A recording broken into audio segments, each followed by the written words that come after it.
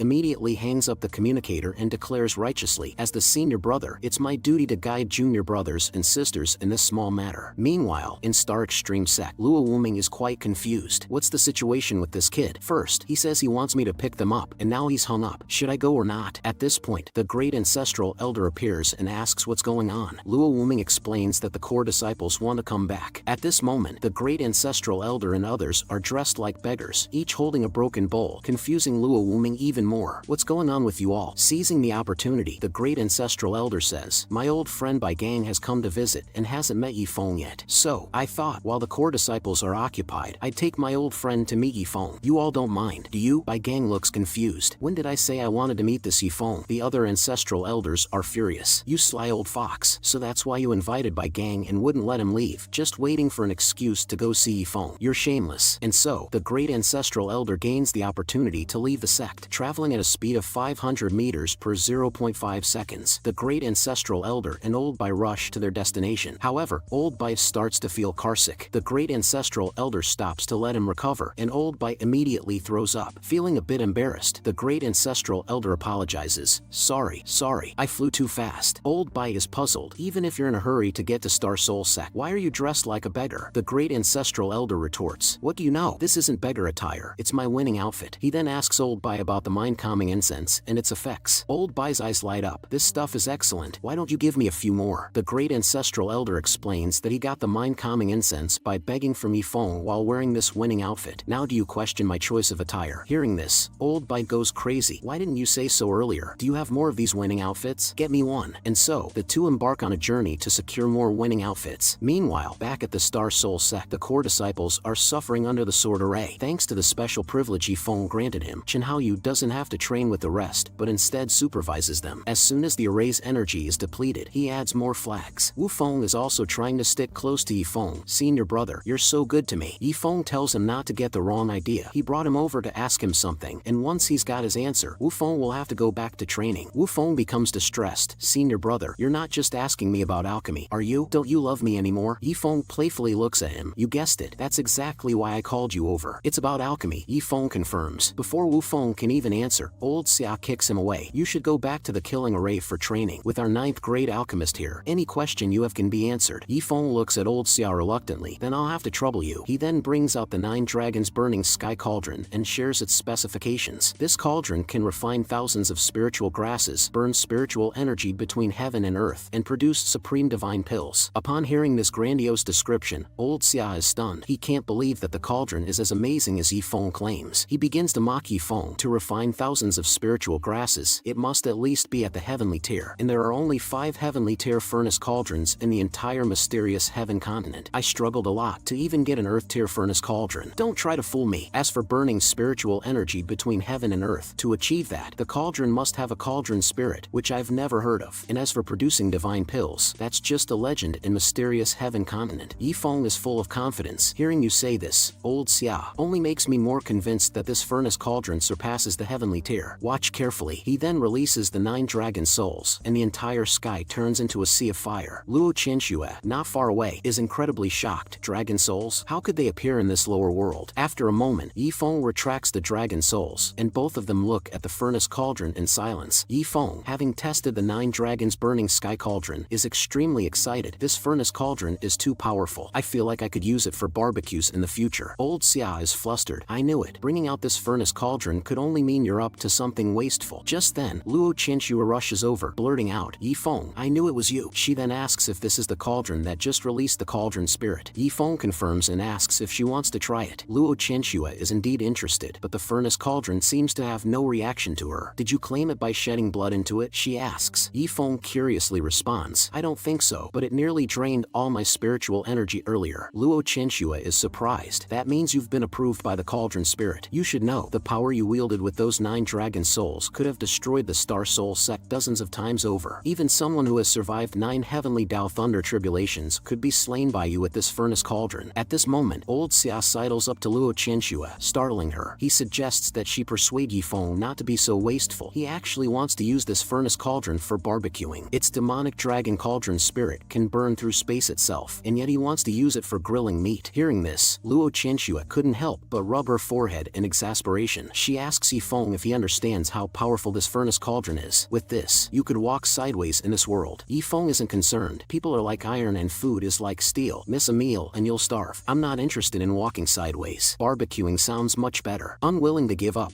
Luo Qianxue continues to persuade him. This furnace cauldron is a supreme treasure. It can refine any pill and kill any enemy in this lower world. If used properly, the possibilities are endless. Yifeng maintains that barbecuing is the best use for it. Switching topics, Yifeng asks, Master, what would you like to eat tonight? How about we use this furnace cauldron for a barbecue? Luo Qianxue gets furious, draws her long sword, and is about to strike Yifeng. Old Xia hurriedly steps in to stop her. Sect leader, you can't. He's still your direct disciple after all. Luo Qianxue demands to be let go, intent on cutting down this rebellious disciple. Seeing the situation, Yifeng quickly makes his exit. Master, old Xia, you two chat. I won't disturb you. Being a disciple is hard work, always getting hit and scolded by the master. I wonder if Li Fei has returned to the sect. Kind of miss him. Meanwhile, in the Dark Flame sect within the Heaven Fire realm, Li Fei is trembling as he lies on the ground. Because he had gone to the Heavenly Dao battlefield without permission, he's being punished by his master, Sun Tianyu, who is also the sect leader of Dark Flame sect. While Li Fei continues to tremble, Sun Tianyu walks over, grabs him by the head, and lifts him up. Warning, from today, you are not allowed to leave the sect until you've broken through to the Foundation realm. At this moment, the great ancestral elder of the Dark Flame sect, Wang Qingshan, appears, muttering to himself, who is this Sword Dao friend visiting? When he sees Li Fei, he is shocked. Sun Tianyu is puzzled. What Sword Dao friend? There's no one visiting. Wang Qingshan senses the sword intent within Li Fei. Wang Qingshan asks him to explain himself. Li Fei really doesn't want to talk, but seeing the situation, both Sun Tianyu and Wang Qingshan start beating him up. You dare to hide things? Speak up. What's going on? I thought you hated sword cultivators. Li Fei pleads for them to stop hitting him and begins to explain. He says that he met a spendthrift in the Heavenly Dao battlefield who had a fragment of death sword intent. When this person learned that he didn't like sword cultivators, he forcefully gave the death sword intent fragment to him. Just like that, during a quick trip to the restroom, I acquired death sword intent. So, great ancestral elder, please don't blame me. I didn't want this. Upon hearing this, Wang Qingshan's face darkens. I spent 60 years cultivating Skyflame sword intent, and you gain death sword intent in a few minutes? Sun Tianyu then gives Li Fei a warning look. So, what do you plan to do now? With his mindset focused on slacking off, Li Fei naturally doesn't want to cultivate strenuously. He says that he will avoid all things related to the sword in the future, and over time, he will forget about the sword intent. Wang Qingshan is furious. You want to forget the sword intent? He then proceeds to beat up Li Fei again and declares that he will personally guide him in the way of the sword. Li Fei is freaked out and quickly turns to Sun Tianyu for help, who is more than happy to have the great ancestral elder educate his good-for-nothing disciple. Meanwhile, back at Star Soul sect, a new day dawns. Yifeng's extravagant acquisitions for today are updated. 10 heavenly tier furnace cauldrons. Yifeng is speechless. How exactly am I supposed to go broke with these alchemy furnaces? He recalls that old Xia had mentioned that these heavenly tier furnace cauldrons are highly sought after across the entire mysterious heaven continent. Just then, the door to Yifeng's room gets kicked open. It's Luo Qianxue, and she looks frantic as if something has happened. Yifeng, who has just woken up, is completely bewildered. Master, what's going on? Couldn't you have just knocked? Luo Qianxue is here to scold Yifeng. How could you just casually leave the 9 dragons burning sky cauldron in the yard? Yifeng thought it was something serious and responds, Master, it's just an old alchemy furnace. No need to make a big fuss. Do you want me to enshrine it or something? Luo Qianxue's face turns red. She was actually thinking along those lines. What's wrong with venerating such a supreme treasure? Yifeng tries to pacify her. Let's not get worked up over that old furnace. Let's talk about how to squander wealth if one had 10 heavenly tier furnace cauldrons. Luo Qianxue looks unamused. How to squander? Every time you ask about something, haven't you already acquired it? She then decides she doesn't want to deal with him anymore. She's already unhappy with his wasteful behavior, and now he wants her advice on how to be more wasteful. Absolutely not. Yifeng pleads, don't go, master. I'm still learning. Please offer some guidance. Luo Qianxue quickens her pace, mumbling, this is infuriating. Out of sight, out of mind. As she passes through the yard, old Xia is thoughtfully wiping and arranging the 9 dragons cauldron. Seeing Luo Qianxue walk by, old Xia asks if she's going out to purchase medicinal herbs. He reminds her that there's no need to buy any. They had already bought a large batch a few days ago, and it should be sufficient. Luo Qianxue says she'll get some spiritual ore ore instead. She just wants to get out and clear her mind. Old Xia says that for spiritual ore, she'll have to talk to Elder Chu. Luo Chinchua gets frustrated. Why are you being so nosy? Fine, I'll go out and buy some elixirs instead. Old Xia suddenly realizes that it seems Luo Chinchua is upset, probably because of Yifeng again. He almost forgot that it's time for Yifeng's regular squandering. Without giving any more attention to Luo Chinchua, Old Xia hurries toward Yifeng's residence. Luo Chinchua feels vexed, wondering if everyone is deliberately making her life difficult. Upon arriving, Old Xia tells Yifeng to wait. Why should a young man like you do such manual labor? Let me handle this. Seeing Old Xia's enthusiasm, Yifeng is somewhat dumbfounded. Why aren't you using spiritual energy? Old Xia replies that using spiritual energy wouldn't make it manual labor. I need the exercise. Curious, Old Xia asks what Yifeng is digging a hole for. Yifeng asks him to come out and explains the purpose of the hole. He then takes out a heavenly tier furnace cauldron. Old Xia is incredulous. Is this a heavenly tier furnace cauldron? What are you planning to do with it? Feeling a bit guilty, Yifeng says, I'm planning to use it as a toilet. That hole is essentially a latrine. The mental image of Yifeng using a heavenly tier furnace cauldron as a toilet pops into Old Xia's mind. Unable to contain himself, he feels utterly insulted as an alchemist. That's it. I can't take it anymore. I have to put an end to this. Furious at the prospect of Yifeng using the heavenly tier furnace cauldron as a toilet, Old Xia is about to take drastic measures. Just then, Luo Chinchua arrives in time to intervene. Elder Xia, please show some restraint. After all, he's my direct disciple. Old Xia is fuming. Sect Master, don't stop me. I must put an end to this wastrel. He's insulting my profession. Yifeng feels a sense of deja vu. It seems like whenever his beautiful master gets angry at him, it's Old Xia who comes to the rescue. Now the tables have turned. Thinking it best to leave, Yifeng decides to call over his junior disciple, Wu Feng. Luo Chinchua is even more speechless. Are you trying to enrage the only two alchemists we have to death? Old Xia laments. Look what he's become under your indulgence, Sect Master. Luo Chinchua retorts. I wonder who was the one trying to stop me yesterday. What goes around comes around. Ha! Old Xia is at a loss for words. No wonder you and Yifeng became master and disciple. Both of you are so cunning. Soon, Len Wufeng arrives. A cheerful Old Xia can't help but smirk, thinking about how Wufeng is going to react. Wufeng, still unaware of the gravity of the situation, enthusiastically talks about helping his senior brother Yifeng build a latrine. However, Old Xia's hopes of enjoying a show are dashed when it turns out Wufeng already knows that Yifeng plans to use the heavenly tier furnace cauldron as a toilet. Old Xia is baffled. How did you know? Wufeng smirks. Because my senior brother just gave me a heavenly tier furnace cauldron to use as a water tank in the yard. Old Xia is disheartened. Like father, like son, you've picked up bad habits from Yifeng too. This is driving me insane. Get lost, both of you. Although he verbally tells Len Wufeng to leave, it's actually Old Xia who departs in a state of dejection. What bothers him the most is that Yifeng would give a heavenly tier furnace cauldron to Wufeng, while he, a 9th grade alchemist, doesn't even have one. The emotional roller coaster was intense for Old Xia. However, when he returns to his own yard, he sees Chu Hongshan exclaiming, Elder Xia, how do you have a heavenly tier furnace cauldron in your yard? Upon hearing this, Old Xia runs over with joy and indeed finds a heavenly tier furnace cauldron standing there, accompanied by a note with the character for gift. It seems Yifeng hadn't forgotten him after all. Old Xia is so touched that he's moved to tears. Chu Hongshan advises him to contain himself. Don't drown the furnace cauldron in your drool. Realizing his lapse, Old Xia regains his composure. At this moment, Chu Hongshan expresses a desire to study the furnace cauldron. He had always wanted to craft a heavenly tier furnace cauldron, but all those he had seen before were already claimed. Old Xia readily agrees, sharing the same sentiment as Wufeng. Take this thing. If you don't, I'll just use it as a water tank in my yard. Although confused by Elder Xia's sudden change in attitude, Chu Hongshan has no objections. He promptly moves the furnace cauldron to his yard for study. However, when he gets back, he is utterly baffled to find a whole row of heavenly tier furnace cauldrons lined up. What the hell am I supposed to research now? Chu Hongshan is at a loss, staring at the 7 heavenly tier furnace cauldrons in front of him. When did heavenly tier furnace cauldrons become so common? Just then, Yifeng appears, startling Chu Hongshan. What are you doing here? As a weapon and armor smith, you should know how to squander resources with a heavenly tier furnace cauldron, right? Chu Hongshan claims ignorance. I'm an old man. I don't understand your young people's wasteful habits, but I can craft weapons and armor. Upon hearing the words weapons and armor, Yifeng's eyes light up. Ah, Elder Chu, you catch on quickly, Yifeng says, encouraging Chu Hongshan to pick one. Chu Hongshan is puzzled. What's the use for a weaponsmith like me? Are you suggesting I wield this furnace cauldron in battle? Yifeng responds, exactly. This furnace cauldron can be used for both offense and defense. Isn't it the ultimate weapon? You can use it to smash someone and hide inside for protection. It's perfect. Chu Hongshan still has reservations, saying, but this is a heavenly tier furnace cauldron. No one would abuse it like this. Yifeng then poses a question. If you, Elder Chu, were to go all out, how long would it take to destroy this furnace cauldron? After contemplating, Chu Hongshan replies, I wouldn't be able to, no matter how long I try. That's the point. Such an amazing furnace cauldron would be wasted if not used as a weapon. With that, he gathers up the remaining furnace cauldrons, leaving one for Chu Hongshan. Chu Hongshan is dumbfounded. You're giving this to me? It's the first time I've experienced your extravagance. No wonder everyone is shocked by you. Alright, then let's return Elder Xia's furnace cauldron to him. Meanwhile, inside the sect leader's grand hall, Luo Qianxue, Old Bai, and Luo Kai are present. Yifeng says, I entrust these heavenly tier furnace cauldrons to you all. Each of you can take one and use it as a weapon. Luo Qianxue is puzzled. Where did you get so many heavenly tier furnace cauldrons? As for using them as weapons, Little Blood is the first to agree. For her, the furnace cauldron is a perfect fit. Luo Kai, a body cultivator, is a bit envious. The demon race really is powerful. This furnace cauldron seems like it was made for her. Yifeng chimes in, Master, don't you think it's a great fit? Luo Qianxue doesn't object to the arrangement, but asks, what's the deal with giving one to the dog? Yifeng explains, of course, it's for the dog to use as a doghouse. Plus, once the dog gets stronger, it can carry the furnace cauldron in its mouth to help us in battle. The mental image of a six-pack ripped dog wielding a giant cauldron to defeat enemies makes Luo Qianxue inexplicably speechless. It's an argument she finds hard to counter. As for the remaining one, I'll keep it for myself. Later, I'll let old Xia and junior brother Wu Feng know so they can use them as weapons as well. That should complete our extravagant spending, right? Just then, a roar from outside interrupts them. It's from the people of Mirror Moon Manor. Zhang Shufeng shouts angrily, Star Soul Sect must hand over the murderer who killed my son. Or else, today, I will annihilate the Star Soul Sect entirely. A small sect with tribulation crossing experts would be troubled by a third-rate force. They even boast about wiping out our small sect. At this moment, everyone in the hall was baffled. Mirror Moon Manor, Chu Hongshan and Old Xia each brought a furnace cauldron out. How dare they recklessly talk about wiping out the entire Star Soul Sect? What a big mouth they have. Luo Qianxue also had a hostile expression. Everyone, follow me out to meet the enemy. Yifeng reminded, Master, you forgot your cauldron. The image just established was again ruined by Yifeng. Just stop mentioning your broken cauldron. At this time, people from Mirror Moon Manor still hadn't realized what kind of sect they had provoked. Their subordinate even suggested, why not just wipe out this sect? Zhang Shufeng said cruelly, no hurry, I won't let a single person from this sect escape. I want them to die in fear. Just then, Old Xia and others each came out with a cauldron. This action was instantly ridiculed by people from Mirror Moon Manor. Are all the people in this broken sect lunatics? Dragging a big cauldron each. Luo Qianxue was mortified seeing this, wishing she hadn't agreed to Yifeng's request to bring the cauldron into battle. Zhang Shufeng told them to stop laughing, vaguely feeling something was amiss. These old men's auras seemed very strong. Zhang Shufeng, today, no matter why you came, provoking the Star Soul Sect is a dead end. Even Shi Chenfeng couldn't save you. Zhang Shufeng grew more uneasy upon hearing this. Who exactly are you? Chu Hongshan then stated his name. Even Shi Chenfeng owes me 3 favors. Today, no one will be of use. I said it. Upon hearing the opponent's name, Zhang Shufeng was instantly dumbfounded. How could it be him? Isn't it said that he wouldn't join any forces? Then he let old Chu listen to his explanation. Chu Hongshan told him to get to the point quickly. Zhang Shufeng hurriedly explained that his son was killed, so he thought of taking revenge. He used the mother and child bug to trace the murderer here. Chu Hongshan burst into laughter. Who are you fooling? Even if you're making excuses, find a better one. Your useless son had a protector, and my Star Soul Sect's only 2 disciples, one at the merging spirit realm peak, the other at the foundation realm peak. How could they kill your son? Zhang Shufeng acknowledged the logic, but the source of the mother and child bug really was here. Chu Hongshan told Zhang Shufeng to stop pretending, not thinking he didn't know what Mirror Moon Manor was like. Then he turned to ask, did anyone kill his son? Everyone shook their heads in unison, not knowing anything about his son. Seeing this scene, Zhang Shufeng became anxious, claiming they were lying. Luo Qianxue couldn't be bothered to argue with him, directly signaling everyone to take action. At this moment, people from Mirror Moon Manor realized that all those old men were tribulation crossing experts. The next second, they were greeted by the large cauldrons. Luo Kai was very satisfied with this. Using the big cauldron felt damn good. Then he saw Old Bai and Old Xia, with their astonishing strength, swinging the big cauldrons around. They even mocked Luo Kai. Don't think you're amazing just because you're a body cultivator. Luo Qianxue, although still feeling embarrassed seeing this, was actually quite satisfied inside, realizing how enjoyable it is to smash people with a cauldron used for alchemy. She then imagined herself fighting in the future, a beautiful woman wielding a big cauldron to smash people. Luo Qianxue decided to discard this impractical idea. Better not, to avoid being labeled a violent gorilla. Yifeng then wondered, did these people really come to avenge a murder? Luo Qianxue didn't think so. It was just a ridiculous excuse. At that time, the entire sky was filled with red blood rain. Yifeng, seeing this, didn't want to overthink, seeming unrelated to him. However, at that moment, the system spoke, urging Yifeng to use Heaven's secret to check if the incident of the Divine Tycoon's guard in the cave was related to him. Yifeng was annoyed. Why check? You've already hinted. Isn't it just saying it's related to me? The battle in the sky ended, with Chu Hongshan striking like crushing Zhang Shufeng. Yifeng then approached Luo Qianxue. Master, about that. Seems like I killed his son. Luo Qianxue was completely unsettled. What? You really killed his son? So, others were not provoking without a reason. They truly came for revenge. How did you kill him? Yifeng awkwardly explained. I took a nap, and his son was killed by me. At this time, the elders returned with only half of Zhang Shufeng's body. Sect Master, all is settled. Mirror Moon Manor was no good either. We've done justice by punishing evil. Old Xia suggested visiting Mirror Moon Manor in a couple of days to eradicate them completely. Luo Qianxue was speechless at this moment. Yifeng asked her what was wrong. Luo Qianxue was stunned. Killed someone's son and massacred their sect. Now the elders are planning to uproot them. The once good reputation of our Star Soul sect is gone. After this battle, the Star Soul sect will definitely be labeled a demonic sect. And she, Luo Qianxue, the sect leader of the Star Soul sect, will be seen as a female demon. Yifeng was speechless. The system. How could you portray my sect like this? The system then changed its tune. After this battle, the Star Soul sect eradicated a major scourge for the cultivation world. Everyone praised it. Yifeng told it to shut up. Are you narrating a story here? Luo Qianxue felt helpless, being a master without a sense of achievement and a sect leader with frustration. Yifeng then remembered the Secret Realm sect competition, asking when it starts. Luo Qianxue said it starts in 7 days. Take the cultivation resources with you. Go there a day early with your brothers. Also, choose an elder to lead the team. I won't go. Yifeng didn't quite understand. This beautiful master seems to really dislike trouble. What exactly is the important matter she is dealing with? To investigate Master's secret, Yifeng decided to use the Heaven's Secret function. The system reminded that due to the large amount of target information, using Heaven's Secret this time will consume all 3 chances for today. Yifeng was quite surprised, but still used it, only then uncovering the backstory of the beautiful master. It turns out Luo Qianxue was the saintess of Celestial Heights Boundless Sanctuary, attacked by the Void Sword sect, Elysian Isle of Pengwai, and Heavenly Martial sect during her external training. Fortunately, she preserved her soul with a secret treasure and reincarnated into the current Luo Qianxue. Her only goal is to accelerate her cultivation and ascend to the Celestial Heights for revenge. Yifeng was initially not too surprised by this, but the system playfully said Luo Qianxue had a Dao companion. That made Yifeng lose his composure. What did you say? Fortunately, it was just the system joking. Luo Qianxue, in any life, never had a Dao companion. Yifeng was speechless. Damn, the system dares to scare me. I just wanted to know what Master is busy with. Just say she's cultivating. Why mention a large amount of information? But thinking about Master's tragic past life, Yifeng felt a bit sad. He remembered those 3 forces targeting Master. Someday, he will ascend to the Celestial Heights with the Star Soul sect and kill all those who bully my wife. Ding! Congratulations to the host for confirming a Dao companion. Reward: 100 million marrow cleansing elixirs. An unranked elixir completely removes impurities from the body, achieving a truly pure spirit body. Any clear mysterious pill is inferior in its presence. The only downside is that a single pill has weak effects, requires large quantities to be effective, and the taste is a bit off. Yifeng complained. Isn't your reward a bit late? I already determined my Dao companion. Now you give this? The system weakly said. Next time you have a Dao companion, I'll give it earlier. Yifeng kicked it away with 1 foot. What are you thinking? I only have Master in my heart. Then, looking at the marrow cleansing elixir, the first thing Yifeng thought of was giving it to the dog. If Wu Feng were here, he would definitely cry to death. I am your junior brother, you know. How come I have less presence than a dog? Regarding the arrangement of the marrow cleansing elixir, Yifeng decided not to waste it. Instead, he planned to give it to Master and the others. Just then, Yifeng saw Little Blood passing by, and then tore up Little Blood's clothes. His idea was actually to use the clothes to hold the elixirs. Little Blood was stunned. Why didn't you tear up those old guys' clothes? Yifeng said their clothes were too smelly. Little Blood was angry but couldn't argue. That was her 2 million top-grade spirit stone worth of clothes. She wouldn't even damage them a bit during fights, but now they were torn up by her master. Later, Yifeng found the elders and took out a bunch of marrow cleansing elixir for them. Newcomers Chu Hongshan and Luo Kai didn't know painful experience was coming. Old Bai and Old Xia, having experienced the pain of consuming pills, knew what was up seeing the pile. Then, Yifeng looked at the system. All of today's squandering products were used up. Why haven't the rewards been issued yet? The system reminded the host that there's still 1 furnace cauldron not used. Almost forgotten. Just squandering a furnace cauldron. Then Yifeng was seen leaving with a heavenly tier furnace cauldron. The elders were puzzled. What was Yifeng planning to do? A moment later, Yifeng arrived in front of Zhang Shufeng's body and smashed it hard with the cauldron, blaming this old guy for wasting his squandering time. The elders were frightened, seeing Yifeng angry for the first time, wondering if it was because they ate too slowly. Chu Hongshan, upon hearing this, thought of the previous incident with Yifeng's Divine Tycoon's guard. Then, the elders, regardless of the taste, to avoid making Yifeng angry, desperately started eating, while Yifeng, just after using up the furnace cauldron, was notified that the squandering was complete, rewarding 1,000 squandering points in a Twilight Mystic robe. Yifeng grinned. This robe is obviously prepared for Master. The system also introduced the robe, a lady's garment made from Twilight Mystic crystals, warm in winter, cool in summer, soft and comfortable. indestructible and with unbreakable defense. Yifeng, seeing this, had a nosebleed. He must hurry to deliver it to Master. The system, seeing this, also issued a task. Deliver the Twilight Mystic Robe to Master Luo Qianxue. Successful delivery will be rewarded with 500,000 squandering points. Yifeng was astonished. Can't believe there are so many squandering points. System, are you deliberately messing with me? The system stated it's for your own good, to help you lead a life without shame or impatience. Yifeng hesitated a bit, to do or not to do. After all, she's still only master, not yet a wife. While Yifeng was pondering whether to accept the task, Luo Qianxue just happened to appear nearby. Yifeng, what are you doing? Without much thought, Yifeng blurted out, wife, why are you back again? Luo Qianxue was taken aback. What did you say? The elders also heard this, all looking at Yifeng in astonishment. Luo Qianxue glared at Yifeng with a dark expression. Who did you just call wife? Yifeng, trembling, explained it was just a misunderstanding. Luo Qianxue calmly said, are you sure it's a misunderstanding? As she emitted a powerful aura, Yifeng started sweating profusely. Master, listen to my explanation. The elders, while taking their medicine, gossiped. This young man Yifeng has potential. He really dares to call her that. When did he win over the sect leader? But seeing Luo Qianxue's cold gaze, the elders didn't dare to say more. To avoid bringing trouble upon themselves, Luo Qianxue asked coldly, Yifeng, since you say it's a misunderstanding, then explain to me, what is that thing in your hand? Yifeng awkwardly said, wife, this thing. Luo Qianxue was exasperated. You're still calling wife? Yifeng could only seriously explain to her, this is a garment made from Twilight Mystic Crystal, having very strong defensive capabilities. Luo Qianxue was somewhat skeptical. Twilight Mystic Crystal is extremely rare. Even Boundless Sanctuary has only one piece. But upon sensing the aura emanating from the garment, Luo Qianxue was utterly amazed. It really is the aura of Twilight Mystic Crystal. Knowing how rare the crystal is, could it be that Yifeng is the reincarnation of a Celestial Heights Superior Force's holy son? Luo Qianxue was now very tempted, torn between embarrassment and the precious Twilight Mystic Crystal. Eventually, the Twilight Mystic Crystal won over her embarrassment. She decided to accept the garment, but also warned Yifeng not to call her wife again in the future. Hearing this, Yifeng grinned mischievously. Master eventually gave in. It seems the Mystic Crystal really is a good thing. Should I pursue the victory? Then, he grabbed Luo Qianxue's hand and said, from now on, we'll each say our own. I'll call you wife, and you can call me whatever you want. Luo Qianxue, blushing, said that's not okay. If you dare call me wife again, I'll strip you of your position as the direct disciple. Yifeng then brought up his honorary elder status to order her not to strip him of his direct disciple position. Luo Qianxue pouted, feeling sullen. You dare to threaten me? Seeing the honorary elder status not working, Yifeng then invoked his grandmaster status. Eventually, Luo Qianxue admitted defeat. Fine, whatever. Call me whatever you want. And then she left with a red face. Yifeng was extremely happy. Indeed, being thick-skinned is key to winning over a wife. Just one Twilight Mystic Crystal, and she lets me call her wife. Maybe next time I could even get a kiss. And the time after that, maybe even enter the bridal chamber. Yifeng chuckled foolishly. Just then, Yifeng suddenly remembered, where did the marrow cleansing elixir and the elders go? Later, Yifeng went to the disciple courtyard, telling junior brother Wufeng to go to the sect's main hall. There's something good for him, but he was confused as soon as he entered. Why are all the senior brothers here? The next second, junior brother Wufeng directly knelt down, startling Yifeng. Junior brother, what are you doing? Wufeng then started to cry. Eldest brother, it was my narrow-mindedness. Yifeng, puzzled, looked at junior brother Wufeng. What's going on with you? Wufeng, like a clown, said about himself, when you, senior brother, spent 100,000 high-grade spiritual stones to become master's direct disciple. I thought you were just a fool with too much money, but it turns out I was the fool. At this time, the core disciples also gathered around. It has to be you, junior brother. 100,000 high-grade spiritual stones to get a saintess as a wife. Only you could win over the ice goddess of the Star Extreme sect. Yifeng then realized his calling master wife has been exposed. Du Tianyu enviously said, never thought the story of a domineering disciple falling for a cold master would be true. Upon hearing this, the brothers all wanted her book to learn a thing or two. Then the brothers headed to the sect's main hall. Yifeng, with a dark face, wondered which elder let it slip. They're definitely going to overeat marrow cleansing elixir later. Right after Yifeng arrived at the sect's main hall, Chu Xiaoxiao frantically looked at him. Yifeng, what have you done to my sister Luo Qianxue? But was stopped by Chu Hongshan. Yifeng was very smug. Just say what you want directly. I'm very happy now. I don't want your stuff. I, Chu Xiaoxiao, would rather starve to death or be struck down by heavenly thunder than accept anything from you. Yifeng found her quite uninteresting. This woman is much more irritable than master. After saying this, he saw the beautiful master sitting in the main seat. Yifeng chuckled, still maintaining your dignity. Ha, wife, you must be angry now, but after ascending, when you face danger, I'll perform a miraculous descent, arriving with the Star Soul sect to rescue you and win your heart. Then, he tore Little Blood's clothes again. Little Blood was exasperated. My new clothes. Again, master, can't you find another scapegoat? I hardly have any clothes left. Yifeng ignored her and introduced the pile of marrow cleansing elixir on the table. This medicine is much more powerful than clear mysterious pills. It can truly give you you a spirit body without impurities. Seeing food, the dog eagerly came over. Yifeng kicked it away. Get out of here, you stupid dog. You'll eat last. Everyone found this scene quite satisfying, thinking the better treated than human series has finally ended. Chu Xiaoxiao then advised Luo Qianxue, we mustn't eat it. But Luo Qianxue expressed her temptation. It's the lure of a spirit body without impurities. My only goal is to become stronger. I can't refuse what he offers. Chu Xiaoxiao was furious. She didn't believe the pills Yifeng offered could be so amazing, and decisively tasted one. Yifeng was smug, thinking her arrogance has been silenced. But Chu Xiaoxiao immediately vomited after eating. It's so disgusting, like some kind of poison. Yifeng was puzzled. Is it really that bad? And decisively fed some marrow cleansing elixir to the dog to test. After eating, the dog also had a constipated face, and then started vomiting crazily, even becoming stiff. Yifeng cheered it on, but seeing the dog lying stiff, Yifeng wondered if it was playing dead. Then he fed it more marrow cleansing elixir. Everyone was surprised to see the dog's day had come. That's how it should be treated. Too much pampering of the dog. So, Yifeng fed the dog marrow cleansing elixir for half an hour, making it as fat as a pig. Yifeng told it not to be ungrateful. If it weren't for wanting to train this stupid dog, it wouldn't have gotten any of these good things. At this time, Yifeng asked the system, everyone's physique is different. How do we determine how many marrow cleansing elixirs they need to achieve a pure, impurity-free physique? However, the system stated that all beings are equal. Just consume 100,000 pills per person, and you can achieve a pure, impurity-free physique. Yifeng was almost frightened. Are you sure 100,000 won't kill them? At this time, Chu Hongshan was crying while pinching his granddaughter's acupoint. He and Chu Xiaoxiao had already consumed hundreds of pills. Why aren't there significant changes in their bodies? How many more do they need to eat? Yifeng awkwardly said it might take 100,000. Upon hearing this, Chu Xiaoxiao couldn't bother feigning unconsciousness anymore. What? 100,000 pills? Not only were the grandfather and granddaughter shocked, everyone was stunned by Yifeng's words. Yifeng, blushing, explained, anyone who consumes 100,000 pills can achieve a pure, impurity-free physique. The core disciples wailed. They couldn't eat so many. It was simply unbearable, and the taste was absolutely worse than excrement. However, Luo Qianxue didn't think so. As a saintess from Celestial Heights, she knew how powerful a pure physique was. Now, just by eating 100,000 pills, she could achieve it. It was a huge bargain. Once ascended to Celestial Heights, the power of a pure physique would be revealed. At this moment, Chu Xiaoxiao completely broke down. Can we not eat anymore? After eating, her pure heart felt polluted by filth. Having her consume 100,000 such disgusting pills was worse than killing her. Yifeng remarked that the young people today just can't handle it. Then he tried one himself. The next second, he started vomiting violently. He thinks this thing tastes even worse than shit, though he's never actually eaten shit. System, are you sure this is just slightly bad in taste? This is clearly no different from eating excrement. They managed to persist through hundreds of pills already. Maybe it's better to save the marrow cleansing elixirs for squandering. The system reminded that the benefits of a pure physique in Celestial Heights are terrifying. Please decide carefully. Yifeng was startled. It seems this pill, comparable to excrement, must be consumed. Seeing Yifeng also struggling to eat, Chu Hongshan tried to console him. Forget it. 100,000 is really unbearable. Yifeng asked everyone, do you really not want to eat anymore? Getting affirmative answers from everyone that they didn't want to eat, Yifeng started to act serious. Alright, but let me say something first. To persuade Chu Hongshan to voluntarily eat marrow cleansing elixirs, Yifeng brought up the one-armed madman, the member of Divine Tycoon's guard, who utterly defeated Chu Hongshan the other day, saying if they eat one less pill, the one-armed madman will appear once. What the one-armed man would do, Yifeng isn't sure. He can only guarantee that Elder Chu stays alive. Upon hearing this, Chu Hongshan had no choice but to eat, obediently accepting the marrow cleansing elixir from Yifeng. Luo Qianxue was a bit bewildered. Who is this one-armed madman? What surprised her even more was that her good friend Chu Xiaoxiao also started frantically eating the marrow cleansing elixirs. She didn't understand. Is the one-armed man Yifeng mentioned really that terrifying? At this time, only Chu Hongshan, his granddaughter, and Little Blood were eating. Old Bai and Old Xia urged them not to focus only on eating, wondering who exactly is this one-armed man, making them all so anxious. Knowing that the sect's strongest, Little Blood and Chu Hongshan, are this scared, they had no power to refute, so they had no choice but to start eating too. After half a day of eating, Chu Hongshan, who couldn't eat anymore, came to chat. Apparently, after killing Zhang Shufeng, he feared Shi Chenfeng might cause trouble. Yifeng wondered, doesn't Shi Chenfeng owe you 3 favors? Chu Hongshan explained that favors are only useful when there's no conflict. Now that he has killed Shi Chenfeng's man, he feared Shi Chenfeng might turn hostile. At this moment, the system also issued a task, ordering Yifeng to lead 10,000 reserve members of Divine Tycoon's guard to annihilate Shi Chenfeng's dark sorcery sect, rewarding 300,000 squandering points. Yifeng then remembered what the Golden Armor Guard and the one-armed man said. The Golden Armor Guard said there were thousands of Divine Tycoon's guards, but the one-armed man said there were only 10. Turns out the Golden Armor Guard is one of the reserves. The Golden Armor is a symbol of their reserve status. When they take off the Golden Armor, they can become official members of the Divine Tycoon Tycoon's guard. Yifeng was a bit surprised. So, the one-armed man is really strong. But Yifeng thought of the key point. So the first time I encounter danger, you just send a reserve to me. System? The system said it was a random draw. Anyway, in Mysterious Heaven Continent, the reserves are just overkill. Yifeng was speechless. You really don't care about my life, huh? Even doing a random draw. Forget it. He couldn't be bothered to argue. Now he still has about 600,000 squandering points. Just need another 300,000 and he can break through. But is this dark sorcery sect so strong, needing 10,000 reserves to annihilate it? The system said he was overthinking. It's just that the reserves have been training for a long time and need to come out for some fresh air. But Yifeng is going to the Mystic Realm Grand Tournament in 7 days. Is there enough time? The system assured that there's no problem. After annihilating them, let the guards tear through space. Just send you to the Mystic Realm Grand Tournament's secret realm. Yifeng thought it was a great idea. He could sneak in and destroy all the resources, leaving just a little bit for others, making everyone else come in second. Thinking of this, Yifeng subconsciously called out to Luo Qianxue again. Wife, Luo Qianxue immediately pulled out her long sword in threat. Call me that one more time and see what happens. Yifeng quickly changed his tone. Master, I want to go out with Elder Chu for a bit. Luo Qianxue then let him go and agreed to his request. Yifeng felt a bit gloomy. Master, aren't you worried about me encountering danger outside? Luo Qianxue scoffed. Why should I, a junior, worry about a grandmaster going out on a mission? Before leaving, Yifeng distributed storage rings to everyone, each containing 100,000 marrow cleansing elixirs, allowing everyone to eat at their leisure. Little Blood was exasperated. You have storage rings, so why tear up my clothes? Then Yifeng informed everyone about his departure and called Chu Hongshan along. Now everyone was thrilled. No need to rush eating those excrement-tasting pills for a few days. Outside the main hall, Yifeng looked at Chu Hongshan's spiritual artifact with curiosity. What is this thing? Chu Hongshan explained that it's a flying spiritual artifact, powered by spiritual stones for limitless flight. Yifeng thought it was fantastic. He was just worrying about where to spend his spiritual stone. He could supply the spiritual stones. With this, he wouldn't even need to learn flying sword techniques. But Chu Hongshan said the spiritual artifact was only 3rd grade. Its speed was similar to the peak of merging spirit realm, good for sightseeing on trips. Yifeng thought the speed was too slow. Can it reach the dark sorcery sect in 7 days? Chu Hongshan was surprised to hear this. Are you going to find Shi Qinfeng at the dark sorcery sect? Yifeng told him not to worry about why they were going, just asked if they could reach the dark sorcery sect in 7 days. Chu Hongshan said the soul artifact definitely couldn't, unless he flew there himself. Yifeng then had an idea, so he arranged for Chu Hongshan to fly behind, pushing the flying soul artifact. While he enjoyed a speed like light, Chu Hongshan never thought he'd become a human booster one day. Approaching nightfall, Yifeng suggested finding a town to rest. Then they settled in a nearby town. Chu Hongshan found it unavoidable. Even on a trip, Yifeng still reminded him to eat marrow cleansing elixirs. Yifeng, strolling around, suddenly thought of his eldest disciple and his master's sister. He needed to send them the marrow cleansing elixirs, otherwise he'd be an incompetent master. Then he activated the sect's teleportation, targeting Huayuman. As a spatial vortex appeared, Yifeng arrived beside Huayuman. The person was in the middle of bathing. Yifeng felt a bit awkward. Eldest disciple, why don't you turn around? Let your master help you scrub your back. Frightened, Huayuman kicked over. Go to hell, you lecher. At this moment, Yifeng's perspective was like time had stopped. He saw everything clearly, what he should and shouldn't have seen, causing him to have a nosebleed. He never expected his first benefit to come from his eldest disciple Huayuman. Just as Huayuman was about to kick Yifeng, the one-armed man from Divine Tycoon's guard appeared. Of course, he couldn't let him see the scene, taking advantage of him not fully emerging from the spatial rift. Yifeng fiercely kicked him back. Yifeng was speechless about the one-armed man, always ruining his good moments. The next second, Huayuman's foot kicked towards his face, knocking him unconscious. After recognizing Yifeng, Huayuman also felt a bit embarrassed. Next time, Master, could you notify me before coming? Then she asked, Master, do you have something important since you came suddenly? Yifeng then took out a storage ring containing 200,000 marrow cleansing elixirs, allowing her and Luo Yaoyao to each consume 100,000 to achieve a pure, impurity-free spirit body. Just that the marrow cleansing elixirs are a bit smelly. You have to bear with it, not even one less. It's very useful in celestial heights. Though Huayuman was a bit confused, she still accepted it and promised to follow the instruction. Having said that, Yifeng prepared to leave. Before leaving, he reminded Huayuman not to associate with the dark sorcery sect. They are destined to perish. Upon hearing that Master was going to annihilate the dark sorcery sect, Huayuman immediately informed Luo Yaoyao, ordering her to eliminate the people from dark sorcery sect who came to buy supplies and to come to her room for a chat. Soon after, Luo Yaoyao also came over. Huayuman then handed the marrow cleansing elixirs to her. Luo Yaoyao didn't recognize the pills, but trusted her master, Huayuman, and tried one. The next second, her entire facial features blurred. Then she fainted and fell backwards. Huayuman was dumbfounded. Luo Yaoyao, you're not dead, are you? Luo Yaoyao sighed and said, Master, did I offend you in some way? If you want me dead, just give me a quick end. Huayuman felt fortunate that she let Luo Yaoyao try it first. Otherwise, her image as the